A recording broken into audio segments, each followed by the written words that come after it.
Olá, 6 horas e 40 minutos, voltamos com mais a notícia de frente para vocês. Já vou começar aqui chamando novamente o repórter Daniel Santos, que vai falar conosco sobre a CPI da sonegação fiscal. Tem nova convocação, Daniel, conta pra gente, já era esperada, é uma surpresa, é o trabalho aí correndo na CPI da sonegação fiscal. Quem está na mira agora da comissão? Conta pra gente.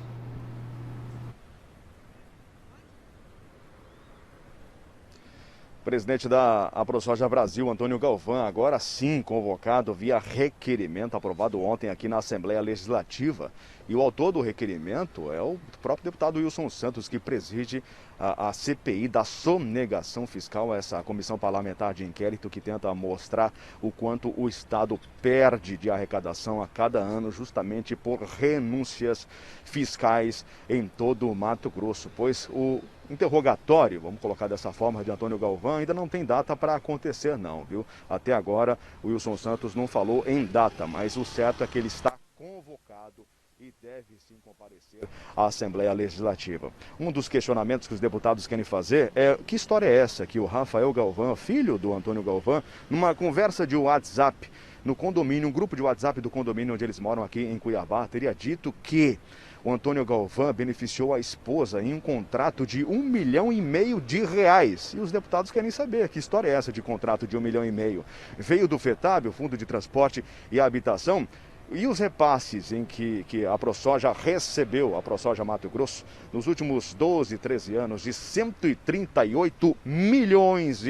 Como isso se reverteu em benefícios ao setor? A gente segue acompanhando esse movimento que ainda vai dar muito o que falar, principalmente no dia que Antônio Galvão estiver aqui, ó, em uma dessas salas sendo interrogado pelos deputados estaduais. Motivação para esse interrogatório não falta, Luciana.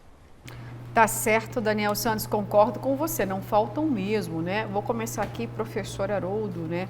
Antônio Galvão, que recai sobre ele, né, a suspeita de financiar atos supostamente antidemocráticos, vai ter que responder à CPI, porque agora o Brasil inteiro quer saber, e aí, o dinheiro da AproSoja é público ou não é público?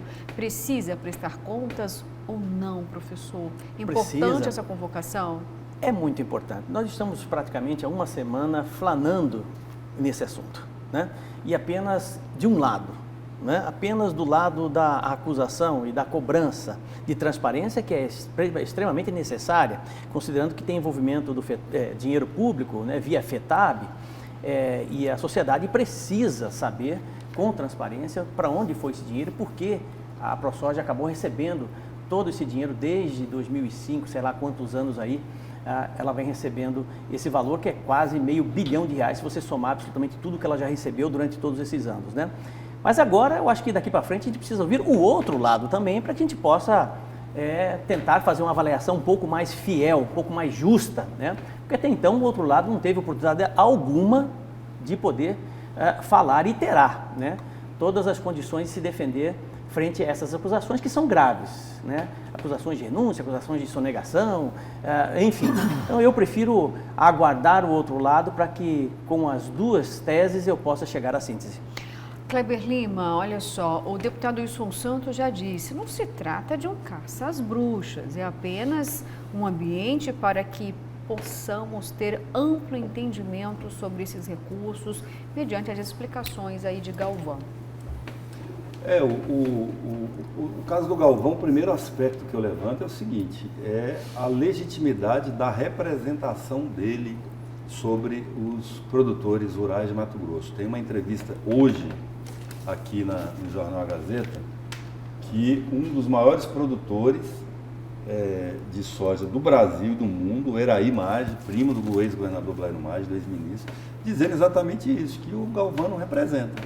Não representa ele, não representa uma boa parte dos produtores, e não é só por esse aspecto. Ele fala o seguinte sobre esse aspecto: a entidade não deve se posicionar porque esse presidente vai vir outro que também vai, depois vai vir outro que também vai, e a entidade vai continuar, né? Então ele disse, a entidade tem que estar acima das preferências de governos ou partidárias, né? Porque os governos mudam, o que quer dizer, e a entidade ela é mais perene, né? os governantes mudam, né, na verdade.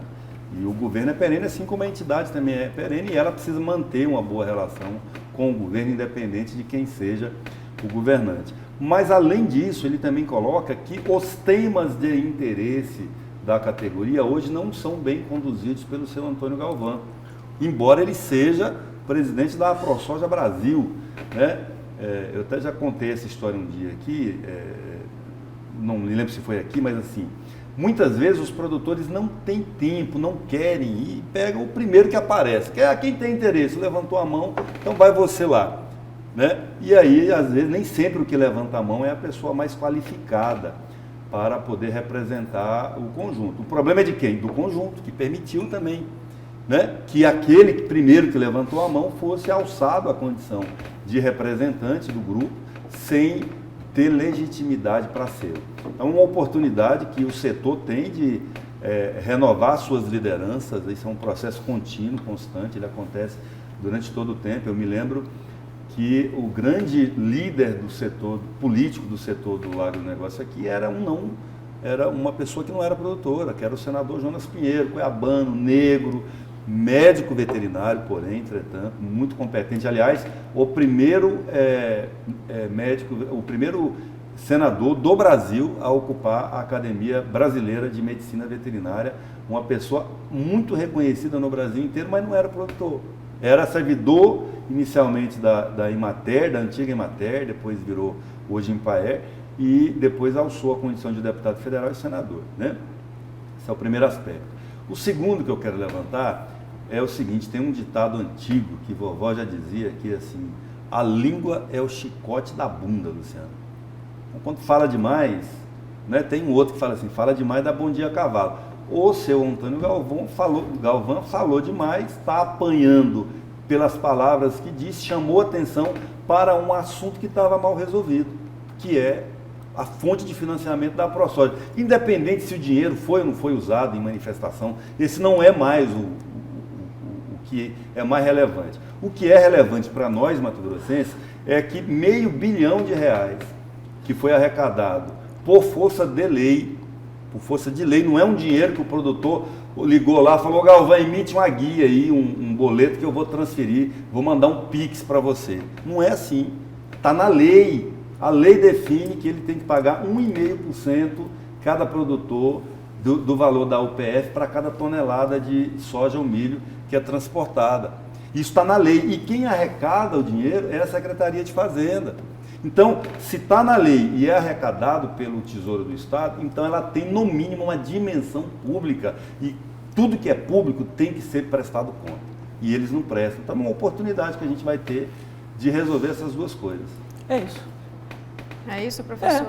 Porque a gente vai ficar falando a mesma coisa. Claro, com certeza. O comentário é nesse sentido. Eu já disse que a gente precisa ouvir o outro lado, né? Para poder realmente chegar a fazer uma análise geral dos dois argumentos, né? Já disse, reiterando a questão da necessidade da transparência, porque envolve dinheiro público, né? E a partir exatamente do outro lado, a gente vai poder fazer uma análise um pouco mais justa. Tá certo, professor. Análise justa é aquilo que a gente faz aqui. Então, vamos aguardar o outro lado. Agora, Kleber Lima, você que é tão musical, se eu soubesse cantar, eu ia dizer o seguinte para você, cantar para você. Por onde for, eu quero ser o seu par. Mas não sou eu dizendo para você não, viu? O Nelson Barbudo. Não sou eu dizendo para você não, mas é praticamente isso que o deputado federal Nelson Barbudo diria para o presidente da República, Jair Bolsonaro. Exatamente, foi praticamente uma declaração de amor. Você quer ouvir isso? Então roda aí o deputado falando sobre o PSL e o DEM e dizendo que, não sai jamais do lado de Jair Bolsonaro. Roda aí pra gente. Eu fui convidado pelo senador Jaime Campos para ir ao DEM. Eu disse a ele que iria aguardar a posição do presidente Jair Bolsonaro. Eu devo acompanhar o presidente para o partido que ele for. Eu não vou em outro partido a não ser aquele do presidente, ou se o presidente me indicar, eu irei para fazer uma composição, mas eu vou acompanhar o presidente Jair Bolsonaro. Professor Haroldo, por onde for, quero ser seu par, me diga para onde eu devo ir. O senhor viu aí a declaração do deputado fazendo uma defesa ao presidente que ainda segue sem partido, até porque o Centrão falou para ele, não, espera aí, não vai para o PP ainda não, espera mais um pouquinho para decidir. E Barbudo está dizendo o seguinte, olha, eu vou para onde ele for. A lealdade é uma virtude. A lealdade, ela é uma virtude importante. Isso não quer dizer que você tem que concordar absolutamente com tudo que você faz ou com tudo que as pessoas fazem, né? Mas existem algumas coisas na vida que precisam ser alimentadas. Primeiro, coragem, que é a partir da coragem que você realmente toma as suas atitudes. E segundo, a lealdade, né? A lealdade tem um peso muito grande nas relações, principalmente as relações políticas, né? E eu não esperaria um comportamento diferente, não só do Barbudo, como do Medeiros, como do deputado Galli, né? Todos eles estão imbuídos em uma ideologia, né? As declarações todas estão moldadas por princípios, por valores, né? Por uma ideologia partidária que os nutre diariamente, e, né? Eventualmente podem até não concordar com o presidente Jair Bolsonaro, mas não desvelam isso, até para não desconstruir aquele que eles admiram, né? E assim os bolsonaristas fazem com o Bolsonaro, né? Os amantes da esquerda fazem com o Lula, e segue a vida, né? Independente de qualquer coisa, cada um defendendo o seu lado. O que eu acho que é mais importante nesse processo todo é você ter personalidade política, né, jornalística, e fazer com que realmente a imparcialidade nos seus comentários e as análises possam ser identificadas pela recepção, por quem está assistindo, né?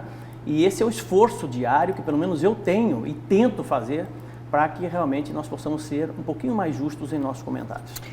Tá certo, professor Haroldo, obrigado aí. E Kleber Lima, diz uma coisa para mim, pode ter de fato uma composição entre PSL e DEM, já falando de Barbudo, falando sobre essas duas importantes siglas, né? PSL é importante por conta, até então, do presidente, mas que no primeiro ano já ficou um ano só o presidente Jair Bolsonaro nessa sigla e continua sem partido, e pode haver essa composição? Existe ambiente favorável para isso ou ainda é muito cedo?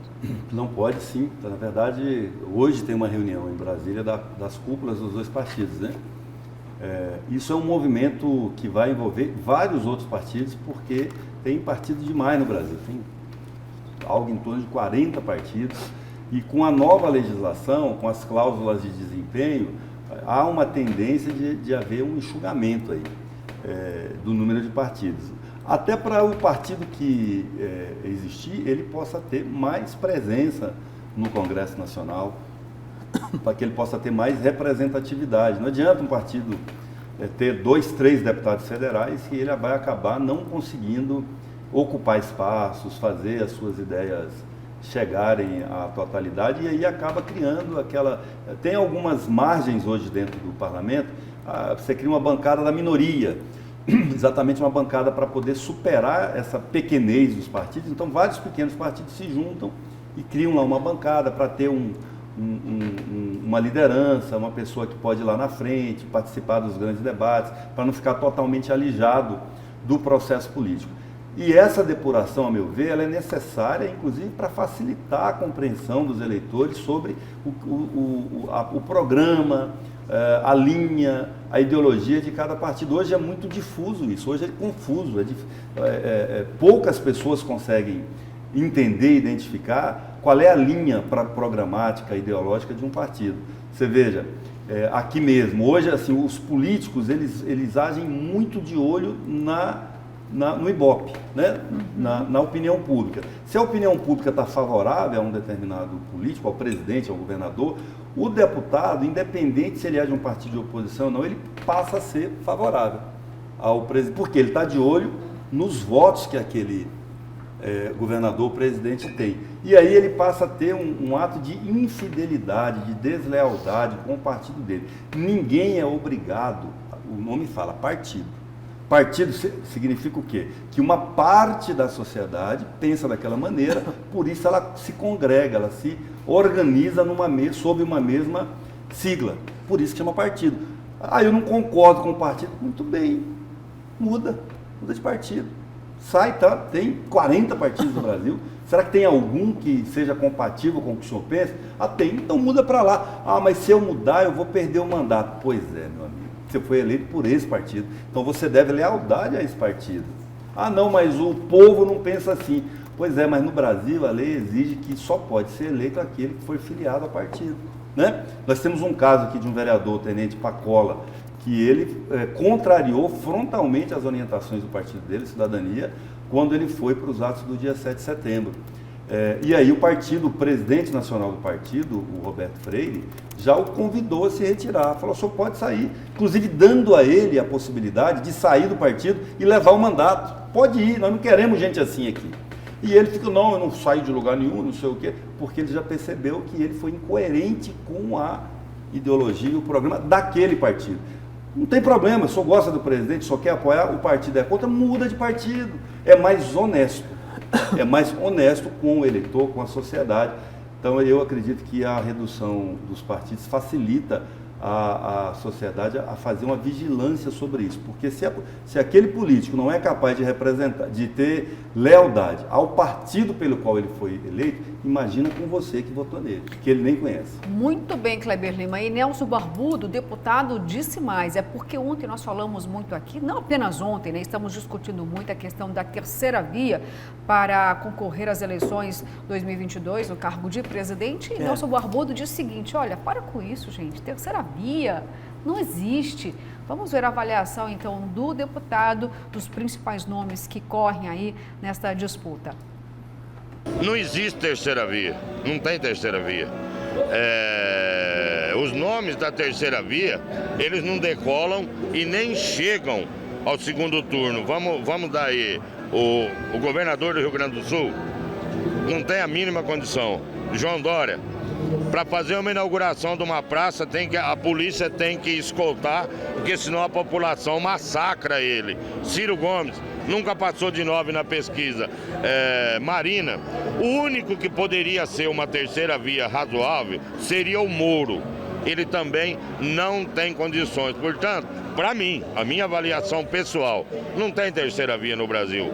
É Bolsonaro e Lula ou Bolsonaro e quem o Lula indicar. O mundo está em crise. Os países não cresceram, o Brasil está crescendo mais. Querer empichar ao presidente a alta dos alimentos é uma aberração, não existe. Vocês esqueceram que o Brasil está numa pandemia onde bilhões de reais foram injetados e captados no mercado, é lógico que geraria uma inflação. Agora, com a queda das mortes, com a normalização da pandemia, a inflação vai começar a baixar, não tem varinha mágica, não tem batuta. Isso era previsto. Uma crise humanitária, uma crise como se abateu no planeta e a gente esperar que não iria ter inflação, ora, era ser muito inocente, né? E a culpa é do Bolsonaro. Só morreu gente no Brasil, genocida, na Europa não morreu, na Itália, na França, Estados Unidos. O Brasil está saindo na frente. Hoje é um país praticamente que mais vacinou. Agora acabou, né? O genocida, claro que acabou. Bolsonaro investiu bilhões e bilhões, compramos vacina. A cantilena da esquerda, ela já era anunciada. Cada vez é um fato para que eles agridam o Bolsonaro. E agora, os genocidas já esqueceram, porque vacinamos tudo, agora esqueceu. Agora é inflação e preço da gasolina. Vai se resolver também, o dólar vai abaixar, a economia vai se estabilizar e nós vamos ter melhores tempos em breve no Brasil.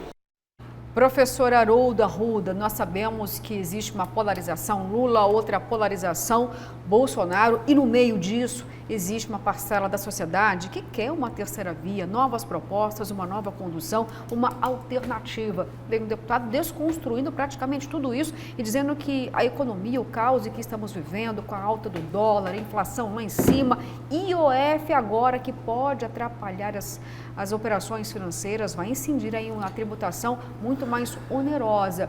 E aí não existe um ambiente para a terceira via, exatamente isso que o deputado colocou, também não é bem assim.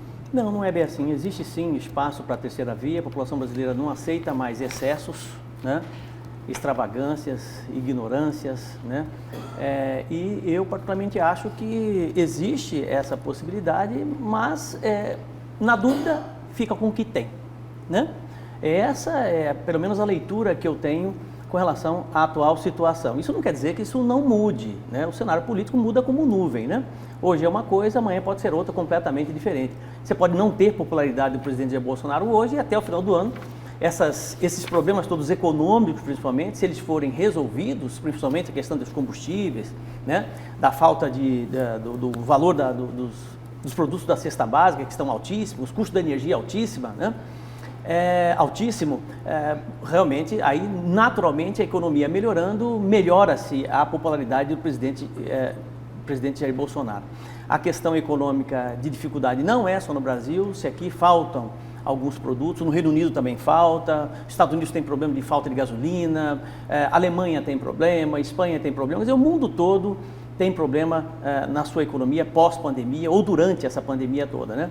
Então, esse discurso, primeiro, isso ele tem razão, né? Essa construção de genocida foi por água abaixo, depois, na sequência, veio o golpista, o presidente Jair Bolsonaro é golpista, né? 7 de setembro será um Capitólio, igual o Capitólio nos Estados Unidos, será quebradeira para todo lado. Como eles viram que não foi golpe, né? Também foi por água abaixo a questão do golpe. E agora cria uma nova situação para desconstrução. O problema não é o momento, o problema é derrubar o presidente Jair Bolsonaro. Essa é a intenção de boa parte da população, né? Tá certo. E Kleber Lima, por falar na terceira via, o PSDB ontem acabou fazendo então a inscrição, oficializou, são 4 pré-candidatos. Nós falamos aqui o tempo todo em apenas 3, Eduardo Leite, Tasso Gereissati, Dória de São Paulo, mas apareceu o ex-prefeito Virgílio lá de Manaus.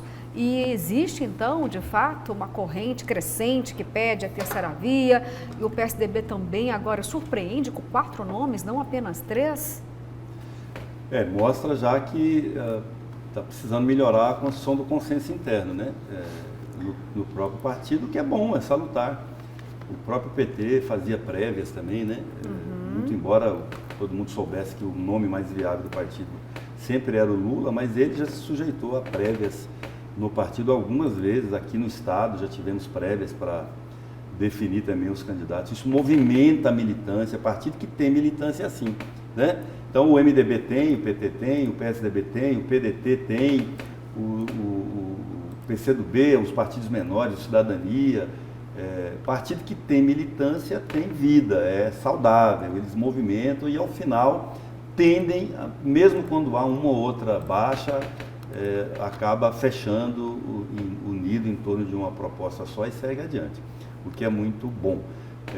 A música que você cantou antes, assim, Andança, que chama, é um clássico da música popular brasileira, né? E eu só acho que ela não combina muito com o Nelson Barbudo, né? Assim, acho que tinha que ser algo mais parecido com o Sérgio Reis, alguma coisa assim, do ele. E a entrevista com o Nelson Barbudo me lembrou... Foi o que eu improvisei aqui, porque eu achei que foi quase uma declaração de amor, entendeu, para o presidente? Me lembrou a entrevista com o Barbudo me lembrou uma brincadeira que a gente fazia, assim, de perguntas, né, na escola ainda. Assim, tinha uma que era assim: por que o cachorro entrou na igreja? Você sabe? Não conheço. Você nunca ouviu? Acho que não. Por que o cachorro entrou na igreja? Sabe, Haroldo? Não. Porque a porta estava aberta. E por que ele saiu? Porque continuava aberto. Continua aberto. Porque ele entrou. Então, assim, ouvir o Nelson Barbudo é quase isso, assim, né? Porque é tanta obviedade que ele fala. Eu até pedi a produção para selecionar ali uma nota ontem do Hiper Notícias, que eu quero mostrar, se for possível agora, Verônica, você falou que estava no jeito, na tela. Que é o Vitório Gale, né? A gente brincou outro dia aqui, eu queria resgatar isso, eu lembrei que ele estava fazendo igual o Zé Amando, que foi um deputado federal que teve aqui já, do MDB, lá de Tangará da Serra, que ele adotava um slogan chamado o amigo do presidente. O amigo do presidente. O amigo do presidente, do MDB, e a mulher dele, a Thaís Barbosa, já foi deputada estadual e tal.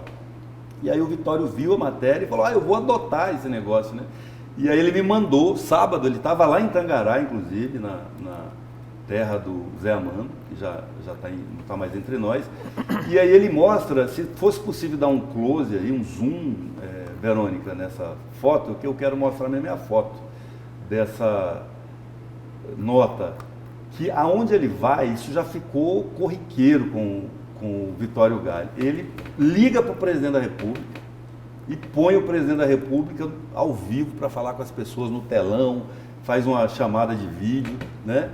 O que eu quero destacar é isso. Então, se tem alguém hoje da bancada federal, aliás, se tem alguém hoje em Mato Grosso, com acesso direto ao Jair Bolsonaro, com essa intimidade de ligar, isso era sábado, de ligar a qualquer hora, o presidente atender e falar, é o Vitório Gale. É o Vitório Gale, não é o Nelson Barbudo. E, aliás, o Vitório Gale está tentando construir um partido que era o partido que o presidente da República quis, né? Um ano atrás acabou que eles não deram conta de obter um número necessário de filiações do Brasil inteiro. Então, eu, quando o assunto é esse, a referência que eu tenho, como eu disse da outra vez, é o Vitório Gale na rua e o Medeiros nas redes digitais. O Nelson Barbudo, eu acho que é um cachorro que entrou na igreja porque encontrou a porta aberta. Tá, e uma hora vai ter que sair porque entrou, né? E a hora que vai sair é o final do ano que vem, quando acabar essa legislatura. Olha só, como tem muita mensagem aqui sobre o Barbudo, eu me sinto na obrigação de ler neste momento, viu? Vamos lá então. Bom dia, bancada. O problema da economia é mundial e o objetivo da esquerda é derrubar o presidente, pois o mesmo cortou a mamata de muita gente que ganhava dinheiro fácil na máquina pública no governo. É o Benedito do Jardim Imperial. Bom dia, bancada. Zé Trovão escondido e Galvão se enrolando todo porque ficou falando asneiras. Bolsonaro arregou e não está nem aí com eles. Nelson Barbudo e Coronel Fernandes são duas marionetes que vão se lascar nas próximas eleições. É o Breno. Professor, a terceira via seria uma nova Constituição, mudando o modelo de democracia que temos, onde o povo sempre apanha. Concordo com o Barbudo sobre a posição econômica do país, que está praticamente igual à de todos os países. Falou tudo, deputado Barbudo. O povo não gosta de ouvir mensagens, né? Você é muito franco e isso dói, né? Falou tudo, deputado. Esses recalcados do contra têm que calar a boca. É o Mauro do CPA. Bom dia. Vai sair do governo Bolsonaro e de carona o Barbudo, graças a Deus. Não tem notícia? Dar visão para Nelson Barbudo? Daí é demais. Gente, nós damos espaço aqui para todos, somos imparciais. Bom dia, isso não é declaração de amor, e sim lealdade, Dona Luciana. Olha, esse Dona Luciana, eu acho que foi um puxão de orelha. E não falou hein? o nome porque é complicado. Gaviglia, senão ela já falava. Dona Luciana, mas aqui a gente é imparcial, estamos mostrando todos os lados, viu? Olha só, eu vou chamar agora, gente, um rápido intervalo, tem muita notícia ainda, ó, estamos correndo aqui, tá? Daqui a pouquinho nós voltamos.